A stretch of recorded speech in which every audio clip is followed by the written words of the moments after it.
Welcome to Phoenix and Flame, pushing through and transforming even when you feel like a pile of ash. This podcast is not intended for use as psychotherapy. If you feel you are in crisis, please call 911 or contact your local crisis hotline. Welcome to Phoenix and Flame. I'm Dana. Well, I have an inspiring and creative guest with us today.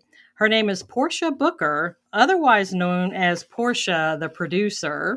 She also has a podcast called Groove with Portia that was birthed from a heart-wrenching loss, where Portia brings forth hidden gems from the depths of grief. Now, her own experience of losing her mother ignited a fire to reshape how society perceives and processes grief. Crafting her debut audiobook, Finding Grace Within Grief, Her Transition, My Transformation, within a mere 3 months, Portia's resilience shines as she redefines grief's narrative. Portia, welcome to Phoenix and Flame. First and foremost, Dana, I express gratitude because I love having these conversations. I'm telling you, I can talk about grief all day. So I express gratitude to you for having me as a guest. Thank you so much. I'm excited, really. And also you had said that being an accomplished producer, that you have curated 10 distinctive shows, each with its unique resonance. And even beyond the studio, you shape business narratives, harnessing the power of storytelling and on-camera presence. This is so exciting. I'm really kind of wanting to hear you describe your journey and your life and what happened and how grief got woven in with your experience. And just tell me, kind of bring all the listeners and me on board with how you got to be Portia the Producer and working and specializing in the area of grief.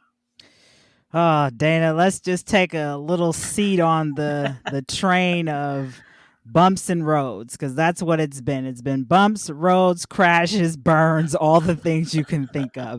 So back in 2016, I was one of those lucky college kids that landed their dream career job 2 weeks after graduation. So I was a TV producer for a prominent network. I landed the job, moved 1,000 miles away from home, away from my nucleus support system, brand new state, brand new city. I just went. And let's just say that the dream that I envisioned turned into a nightmare very quickly. So here's where grief kind of entered into the picture. A month after I started the position, I was diagnosed with bipolar disorder. And through that diagnosis, let's be realistic, mental health back then didn't have the open conversations like we are having today. It wasn't as accepted as it is today, where you're saying, hey, I'm having a mental health day, I want to take off work. Back then it's like, no, you better bring your butt to work type of thing. And so when I was diagnosed with bipolar disorder, I didn't understand what any of that meant. I mean, in my household, we never had conversations about mental health. The very first thing that I was told was, you better take that Bible and pray the disease away type of thing, right? Oh, no. So, of course, I'm kind of stuck between a rock and a hard place, right? So, obviously, this therapist who diagnosed me, mind you, I'm already on a PIP from work because I'm not able to perform. And let me preface, for those of you who don't understand news, your social life is determined by your shift at work. And I worked overnights, 11 p.m. to 7 a.m. Sunday through Thursday. And I've never been a night owl. I've always been somebody who's up, going about the day. So you figure now I'm sleeping during the day and up at night. And so this therapist who says this to me, I'm clinging on to their words like a life jacket. I need this in order to save my job. I'm on the point of losing my house, my car, everything that I've worked hard to get. It's about to, no pun intended, go up in flames. So they put me on a cocktail regimen of all these strong prescription drugs, right? Well, I thought things would improve, right? You know, you start on a good regimen, that whole thing. Well, no, things continue to go downhill for me, Dana. So I want to say within 2 months after this, I went from like a healthy size 16 in pants to a 9. because I wasn't able to really eat anything. I'm sleeping during the day. These meds require you to eat like a 1,500 calorie meal. But how can I eat anything when I'm exhausted? Right. So so here's where the grief comes in, right? I'm wondering if I've made the right decision of coming down here to take on my dream job. Did I make a mistake? I don't have my main nucleus support system because all my friends are sleeping when I'm up at night. And I will say, knock on wood, I'm grateful for my ex-boyfriend who was in the military at the time, and me and him could talk because he was in a 14-hour time difference. So we were both up at the same time. And here's where I like to say my breakthrough happened. So just one day, I'll preface it this way. One day I go into the newsroom, and let's just say one of the producers who I worked with kind of had somebody pee in their Cheerios, to say the least. Ugh. And they took it out on me completely in front of the entire newsroom. Now, mind you, it reminded me of when I was in school being bullied, right? You've got kind of the serial killer's knife in front of you of all your fears of being bullied, of being publicly humiliated, and then nobody's there to protect you. So all of those things are right in front of me, and it's like a bird being in a cage, right? A bird being in a cage is going to scream sometimes. A bird being in a cage is going to cry. It's going to lay there. For me, I just had to get up and just walk away. So as I get up and I walk to the dressing room, I just cried. I just cried. I just cried. I just cried. And the damage had already been done. And mind you, that day that I went into the newsroom, I didn't take my meds because I had no intentions of ever coming back. Had no intentions. And I had made up in my mind that I wanted the pain to stop. And that added what I call the lighter fluid of proof to why I didn't need to be in this world anymore. So when I left work that day, I'm driving. Like, what people don't realize when you're ready to commit suicide, I didn't want to die, Dana. I didn't want to die. I just wanted the pain to stop. And what people don't realize is when you're ready to end your own life, there's like a level of euphoria that plagues you. You're like, yes, this is it. This is solidified. I'm done with this. It's kind of like, when somebody's making their transition, they get like that surge. Yep. And people think they're getting better, but a lot of times, no, that's just that surge of the last bit of go round that they've got before they're making their transition to their next destination in life. So as I leave work, I'm driving down Riverside Drive, and I pull over because the Arkansas River is right around the corner from my house. And I get out of my car. Mind you, I'd already cleaned out my desk and everything at work. I cleaned that out like maybe 2 or 3 weeks prior. And I get on top of the bridge, and right when I'm about to jump, one of my professors from college calls my cell phone and says, "Portia, you are not well. You need to take your black A to the hospital right now." And sure enough, Dana, she called the hospital to make sure that I went too. So I got in my car, drove there, because she picked up on our text message exchange. I don't remember what I said to her that triggered immediately, hey, Portia, something's going on. So I get to the hospital, they admit you. Now, mind you, I'm lucky, knock on wood, that they did not keep me overnight. They did not. Considering the situation, they did not admit me. That is shocking. Yeah, I begged them not to admit me. I'm like, I have to go to work. Like, so as I'm sitting there, Dana, in the hospital room, I just take a minute to think about, man, there's more to Portia's life than this. There's more than me going into this newsroom, being on deadline, being anxious every single day. There's more to Portia's life than this. So the only thing that I like to say that died that day was me living the life that other people wanted for me to live. So that night when I left the hospital, I went home, took like a little nap, went to work, and then I worked for maybe 2 or 3 weeks after that, and then I resigned. And I'll never forget it, Dana, and this is the first time I'm remembering this, but I remember when I left the newsroom that day, when I resigned, because it was sudden. It, like, nobody knew, but I go outside and I remember the sky being this perfect color blue, like a new beginning was in front of me. And so I continued to live out of state for a couple years after that. And then I moved back home. So mind you, this is 2016. So I moved back home to Cleveland, Ohio in 2018. Still kind of in a rocky plane where I am, but not in a stressful way. Not like that. That was pure like chaos town 2.0.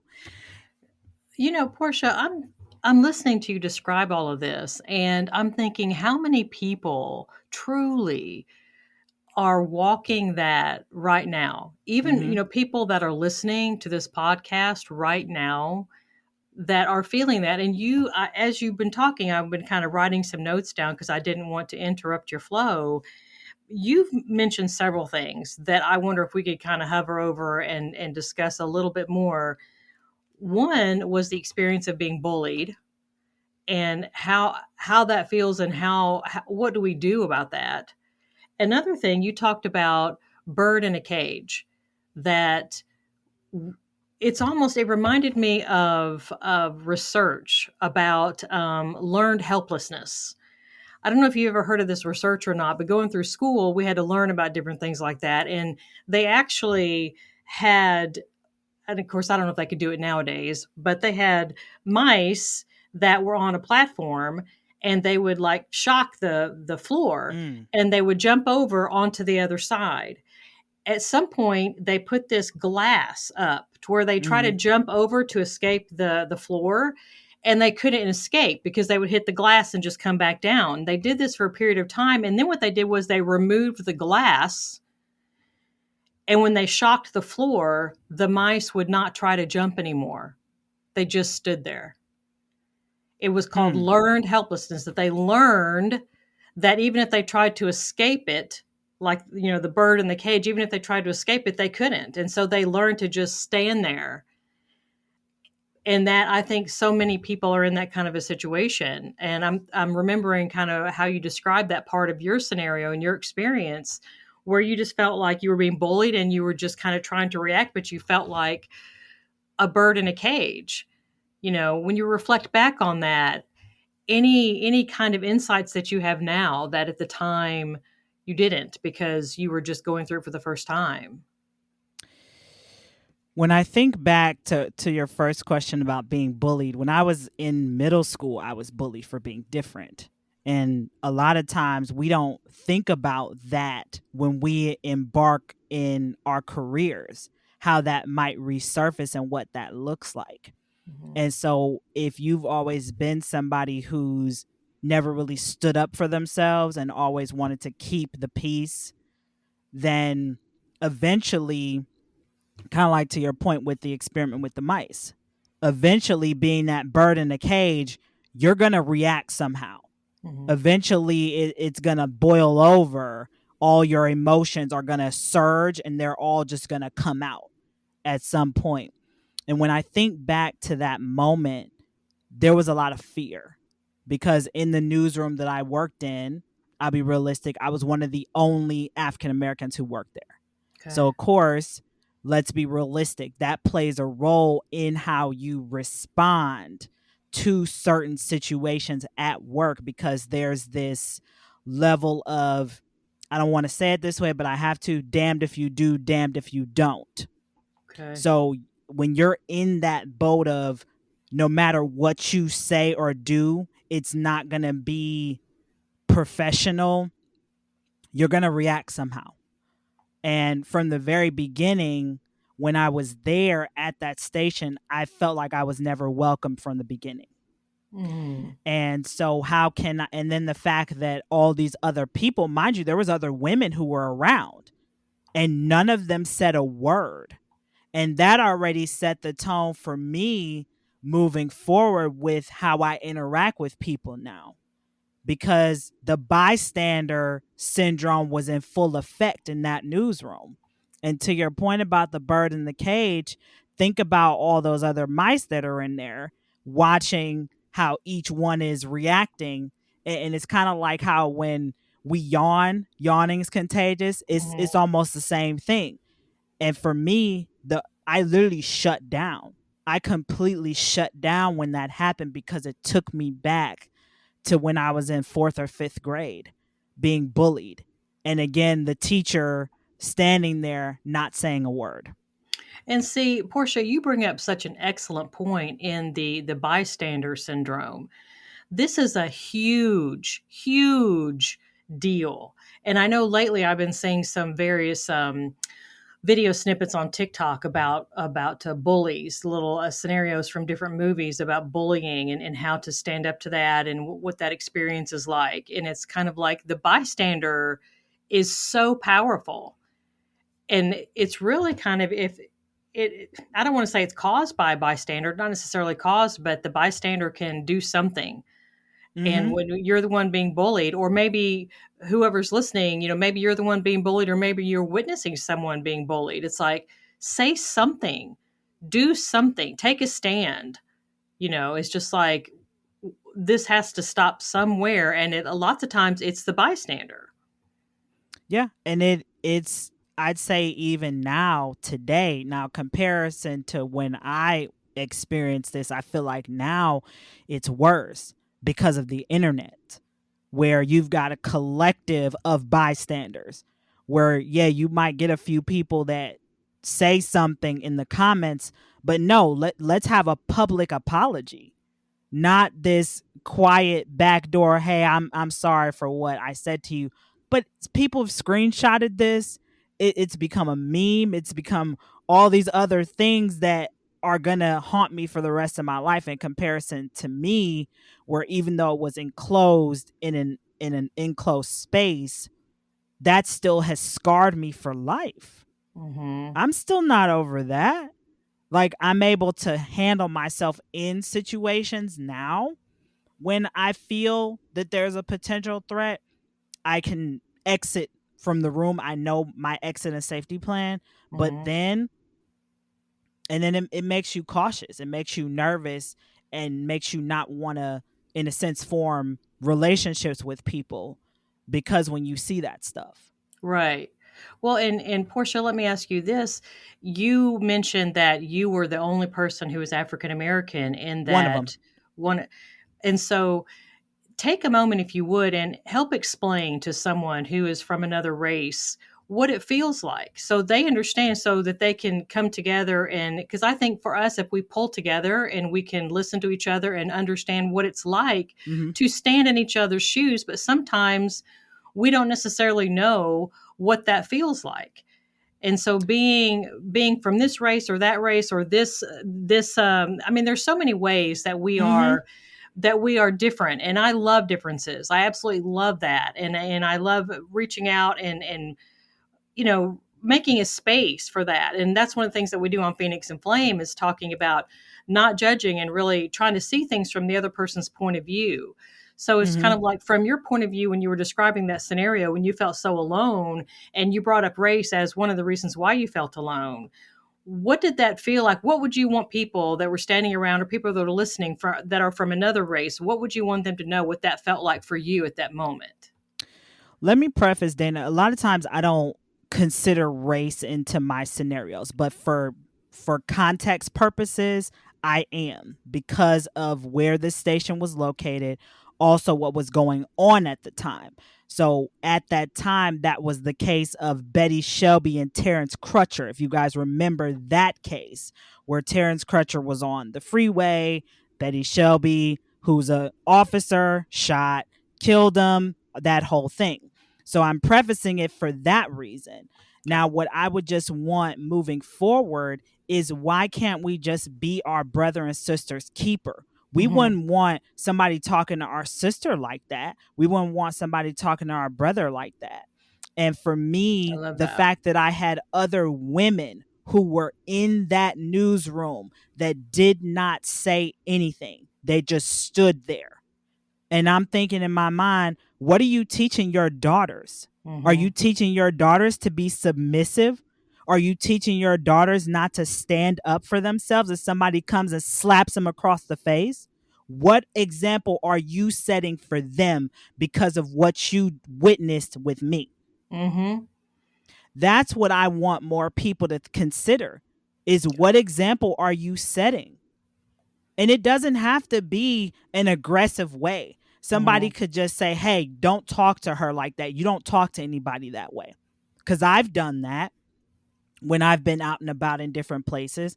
Like a couple weeks ago, there was a guy who, little story time, there was a guy who I saw who I could tell was having what I appeared to witness a mental breakdown. I Okay. mean, he was in the middle of the street, just throwing things, throwing his shirt off, pounding at the ground. I don't know what happened in his life. I don't know. But all the people who rode by him, none of them stopped to see what was wrong with this man. So I called 911. I said, hey, there's a man.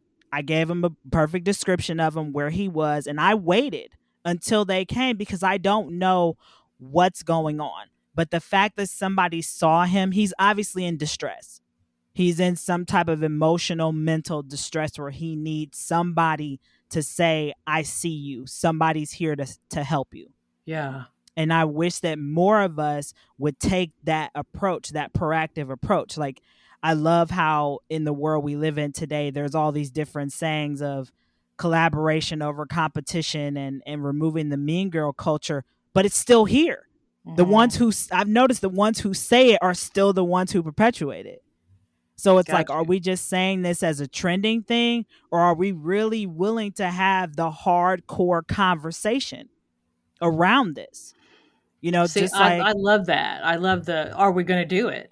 Is it yeah, just words? Or are we going to do it? And your idea of looking at someone, like, imagine if that person was your brother. Imagine if that person was your sister. What would you do? Would you just stand there and let other people do? Would you stand there and let them suffer? Or would you step in and try to do something? I love that example. yeah, I think we need to just put the whole race thing aside Hmm. and look at it as this person is another human. Yep. Just flat out, this person is, yeah, they might look a little different than me, but if we all cut each other's wrists, we all bleed the same color blood. Hmm. I like that. I like that. And also, looking at all kinds of differences. It's not, race is just one of many, many, many ways that we are different from one another. And I Mm-hmm. think if we appreciate the differences, and again, looking at people like, that's my brother, that's my sister, and loving them and defending them and stepping in for them if they can't do that on their own. And actually, like you said, doing it. It's one thing to say it, to talk Mm-hmm. about it. And it kind of reminds me a little bit of the scripture in the Bible of the Good Samaritan, that Mm-hmm. I think lots of people that even maybe aren't Christian, there's lots of different paths that people take.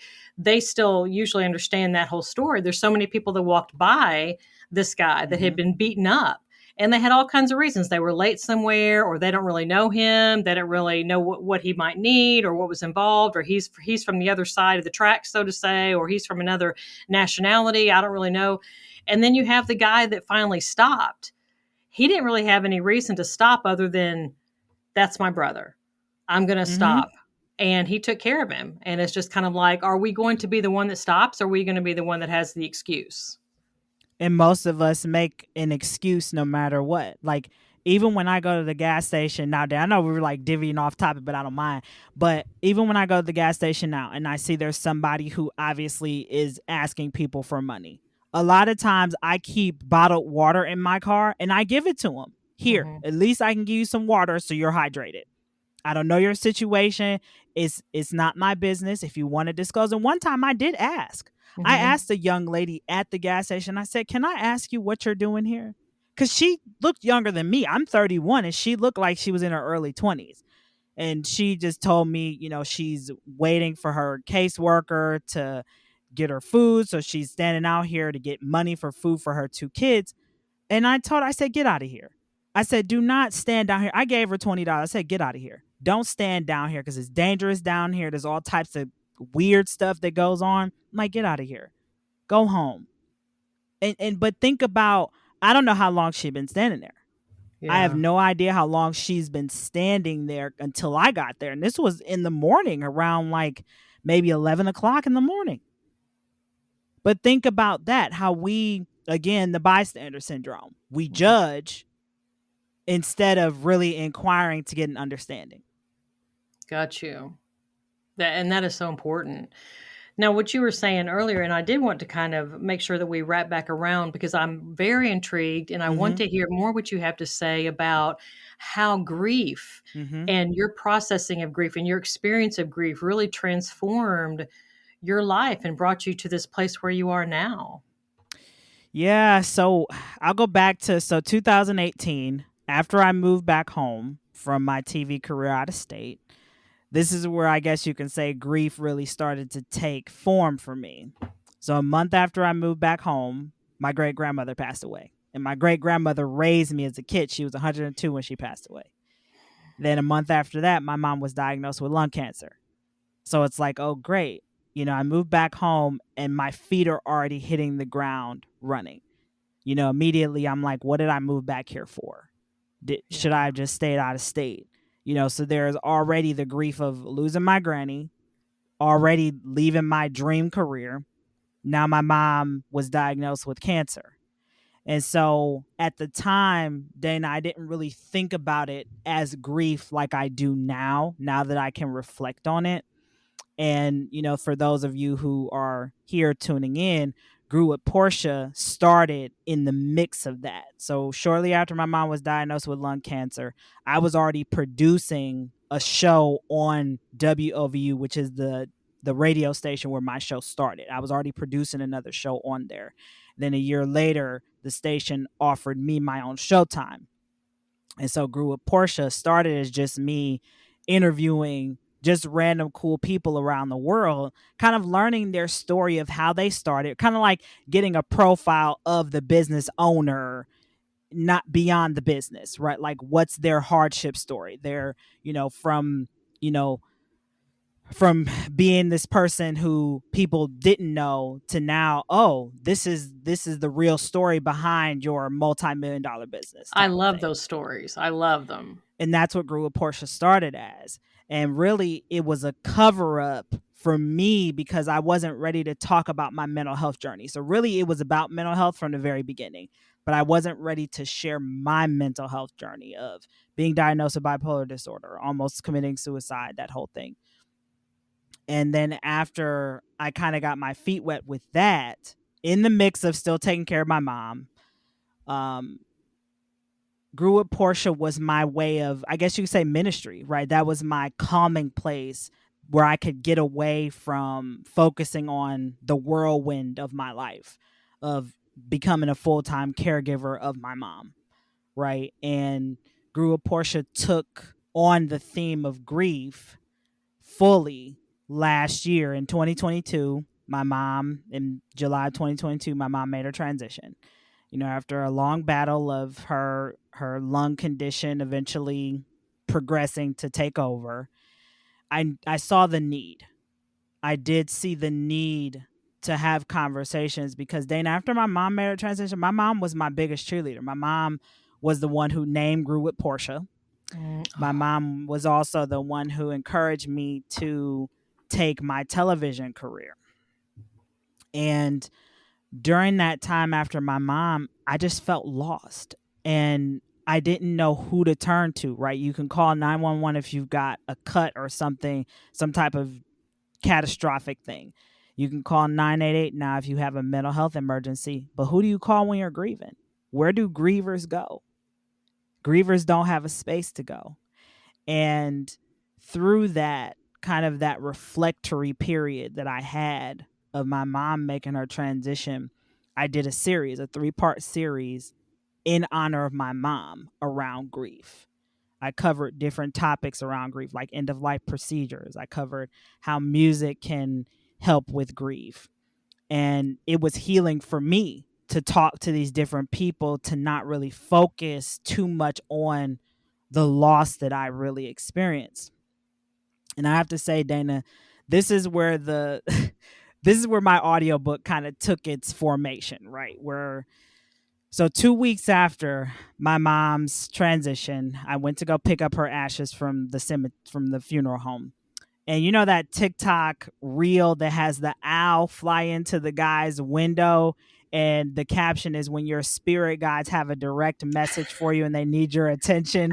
That's kind of what happened to me when I picked up my mom's ashes from the funeral home, I put them in like a nice safe seat belt so they're not whooshing around in my car. And as I'm driving home, this epiphany comes into the window. Portia, what if your mom's transition is for your transformation? I'm like, where did that come from?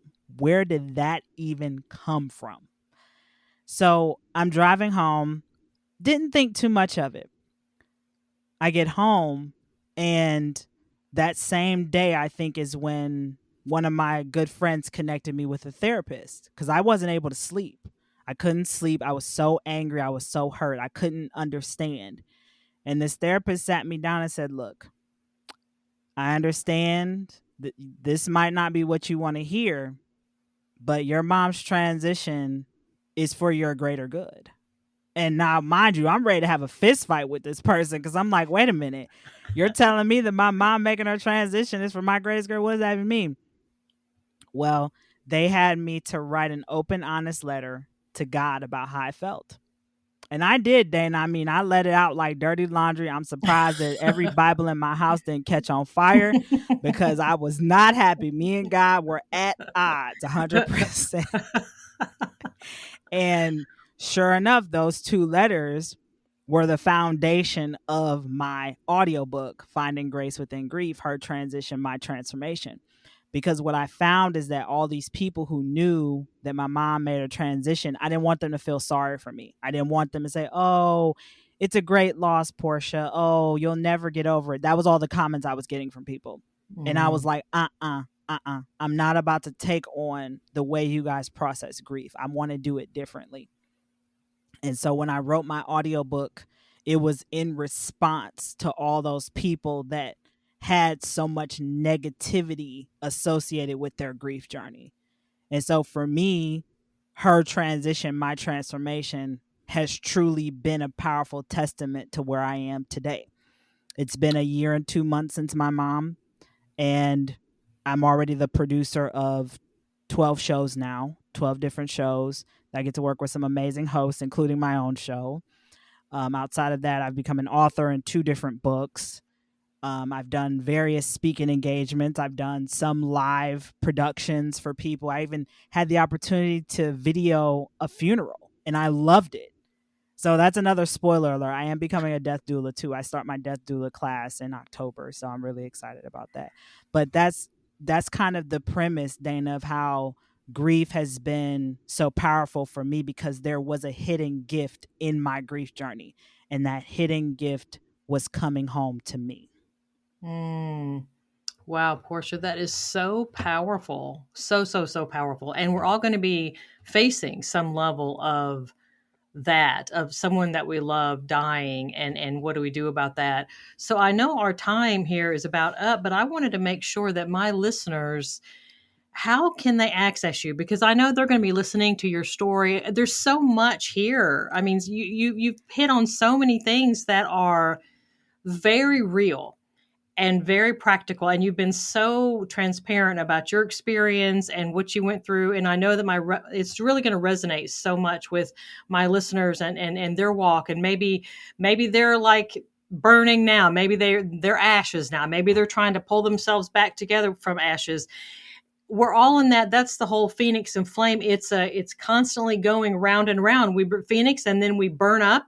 Mm-hmm. And then we're ashes again, and then we pull ourselves together, and then we're phoenix again, and then we burn up. And it's a process that goes over and over, and it's not one and done. That's life. It keeps happening. So I love what you're talking about, almost looking like death. That's kind of like what phoenix and flame is like the death of the phoenix is the ashes, but then look at what's reborn. And then doing this again and again. And that's what I'm hearing from your words. And so how and where do my listeners go to get more of you? Well, first and foremost, again, Dana, I express gratitude for you having me on your show. You can find me on Instagram at Portia the Producer. I am also on Facebook at Portia Booker, and also LinkedIn, Portia Booker. My show, Grew with Portia, is on all major platforms: YouTube, Spotify, Apple, Google. You can just type in Groove with Portia and you'll be able to find my show. I mean, literally, Dana, I hate to say it, you can literally just Google my name, Portia Booker, and you will find me. I think that's it. That's it. Um, I'm going to make sure that I put these things in the show notes. All right.